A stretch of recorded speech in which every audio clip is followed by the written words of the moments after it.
మధ్యప్రదేశ్కి సంబంధించినటువంటి నవ యువ జంట మేఘాలయ హనీమూన్ మర్డర్ కేసుని దేశ ప్రజలు మర్చిపోకముందే, అదేవిధంగా పెళ్ళైన నెల రోజుల్లోపే ప్రియుడితో కలిసి భర్తను అంతం చేయడం జరిగింది.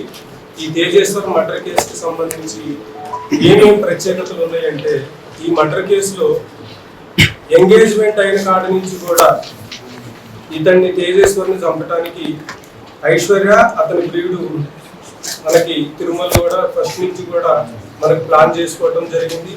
దీంట్లో డిసీజ్డ్ యొక్క మూవ్మెంట్స్ తెలుసుకోవడం కోసం ఎప్పటికప్పుడు GPS ట్రాకర్లు వాడటం జరిగింది. అదేవిధంగా సుఫారీ గ్యాంగ్ని ఒకదాన్ని ఎంగేజ్ చేసుకొని ఆ గ్యాంగ్లో ఉన్నటువంటి సభ్యులందరూ కూడా డిసీజ్డ్తో ఒక ఫ్రెండ్షిప్ని డెవలప్ చేసుకొని నమ్మించి తీసుకెళ్లి మర్డర్ చేయడం జరిగింది. కేసు పూర్వాపరాల్లోకి వెళ్తే మనకి 18వ తారీఖు డిసీజ్డ్కి సంబంధించినటువంటి బ్రదర్ మన పోలీస్ స్టేషన్కి వచ్చి తన తమ్ముడు మిస్ అయినట్టుగా మనకి కంప్లైంట్ ఇవ్వడం జరిగింది. ఆ కంప్లైంట్ని బేస్ చేసుకొని మనం మ్యాన్ మిస్సింగ్ కేసు రిజిస్టర్ చేశాము. సో అతనికి సంబంధించినటువంటి బైక్ ఎక్కడ పార్క్ అయి ఉంది, అదేవిధంగా అక్కడి నుంచి ఒక 3 పర్సన్స్ వచ్చి అతను ఒక వెహికల్లో ఎక్కించుకెళ్ళినట్టు మనకి CCTV కెమెరాలో స్పష్టంగా కనబడింది. దాన్ని బేస్ చేసుకుని మనం అబ్జర్వ్ చేస్తే వాళ్ళు ఎవరు అన్నోన్ పర్సన్స్ కాదు, చాలా ఫ్రెండ్లీగా చాలా మాట్లాడుకుంటూ స్నేహపూర్వకంగా మాట్లాడుకుంటూ వెహికల్లో బోర్డ్ అయినట్టు కనపడింది. సో మనం ఇది గద్వాల్ బోర్డర్ డిస్ట్రిక్ట్ అవడం వల్ల వెంటనే మనం అన్ని వైపులా కూడా ముఖ్యంగా AP సైడ్, కర్నూలు సైడ్, అదేవిధంగా కర్ణాటక సైడ్ కూడా స్పెషల్ టీమ్స్ ని పంపించడం జరిగింది. ఈలోపు మనకి అన్ని అన్నోన్ డెడ్ బాడీస్ ని కూడా మనం వెరిఫై చేయడం జరిగింది.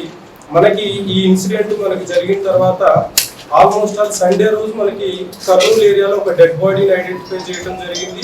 ఈ డెడ్ బాడీని మనం కంపేర్ చేస్తే ఇతను మనకి మిస్ అయినటువంటి తేజేశ్వర్ డెడ్ బాడీతో మనకి అన్ని సిమిలారిటీస్ కూడా రావడం వల్ల మనం ఇంకా ఇన్వెస్టిగేషన్ ఇంప్రూవ్ చేయడం జరిగింది.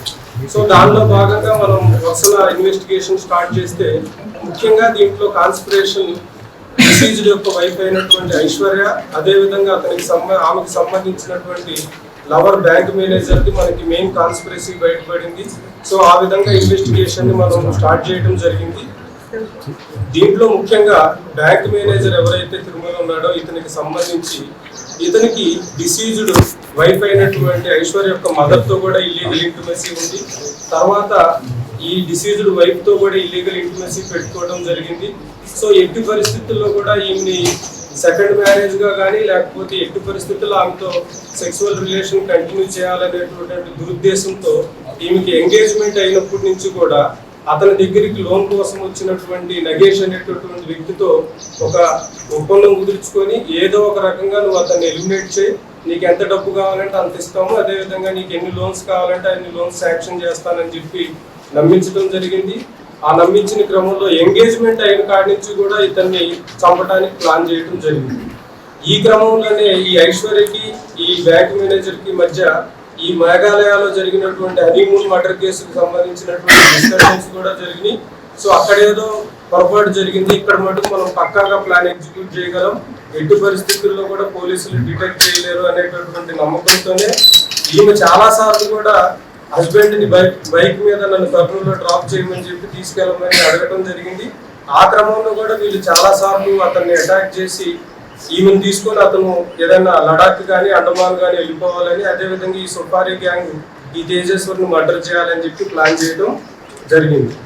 ఈ క్రమంలోనే మనకి 17వ తారీఖు రోజు ఈ సుఫారీ గ్యాంగ్ కి సంబంధించినటువంటి వాళ్ళు తేజేశ్వర్ని నమ్మించి అతని వెహికల్లో మనకి టిక్యాల మండలంలో ఒక విలేజ్ లో పొలం చూడాలి అని చెప్పి నమ్మించి తీసుకెళ్ళడం జరిగింది.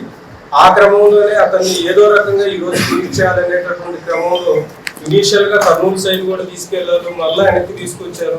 సో అతను నేను దిగి వెళ్ళిపోతాను అనుకునే టైంలో ఈ మన ఎర్రబల్లి గద్వాల్ మధ్యలోనే ఒక స్విఫ్ట్ డిజైర్ వెహికల్లో అతను డ్రైవర్ పక్క సీట్ లో కూర్చున్నాడు. వెనక్కి కూర్చున్నటువంటి పరశురామ్ అదేవిధంగా మన రాజేష్ వీళ్ళు ఏం చేశారంటే వెంటనే వాళ్ళు ఆ డ్రైవర్ సీట్ కింద పెట్టుకున్నటువంటి వేటకోడవలతో నెత్తి మీద కొట్టడం జరిగింది. ఒక అతను చేతులు గట్టిగా పట్టుకొని గొంతు స్లిప్ చేయడం, కడుపులో స్టాప్ చేసి ఇమీడియట్ గా అతని ఫ్రంట్ సీట్ లో నుంచి బ్యాక్ సీట్ లోకి లాక్కోవడం జరిగింది.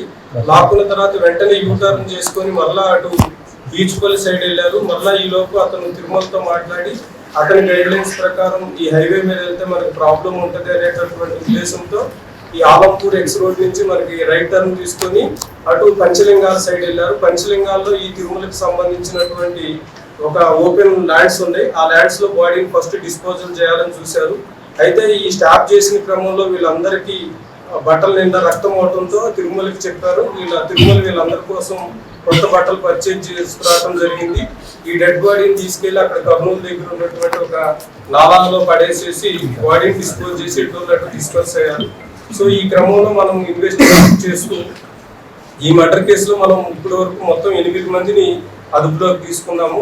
దీంట్లో మెయిన్ అక్యూజ్డ్ అయినటువంటి బ్యాంక్ మేనేజర్ తిరుమల్, అదేవిధంగా డిసీజ్డ్ వైఫ్ ఐశ్వర్య, అదేవిధంగా ఈ సుపారీ గ్యాంగ్ ని లీడ్ చేసినటువంటి నగేష్, పరశురాం, రాజేష్, అదేవిధంగా ఇంటి పక్కనే ఉంటూ ఎప్పటికప్పుడు వీళ్ళ మూమెంట్ ని తిరుమలకి వాళ్ళకి అందజేసినటువంటి మోహన్, అదేవిధంగా మర్డర్ చేశాడని తెలిసిన తర్వాత కూడా ఈ తిరుమలకి సహకరించి అతన్ని ఎస్కేప్ చేయడానికి ట్రై చేసినటువంటి అతని ఫాదరు, అదేవిధంగా రిటైర్డ్ ఏపీఎస్పీ హెడ్ కానిస్టేబుల్, అదేవిధంగా డిసీజ్డ్ వైఫ్ యొక్క మదర్ సుజాతను కూడా అదుపులోకి తీసుకోవడం జరిగింది.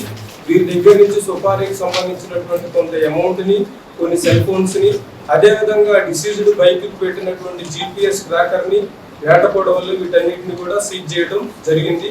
ఈ మొత్తం కేసు ఇన్వెస్టిగేషన్ ని చాలా చక్కగా చేసినటువంటి గద్వాల్ సిఏ, అదేవిధంగా అతని టీంని, అదేవిధంగా ఈ కేసు ఇన్వెస్టిగేషన్ లో మాకు అన్ని విధాలుగా సహకరించినటువంటి మీడియా మిత్రుల్ని ప్రత్యేకంగా అభినందిస్తున్నాము. ఈ కేసు ఇన్వెస్టిగేషన్ లో సహకరించిన ప్రతి ఒక్కరికి ప్రత్యేకమైన రివార్డింగ్ శాంక్షన్ చేయడం జరుగుతుంది.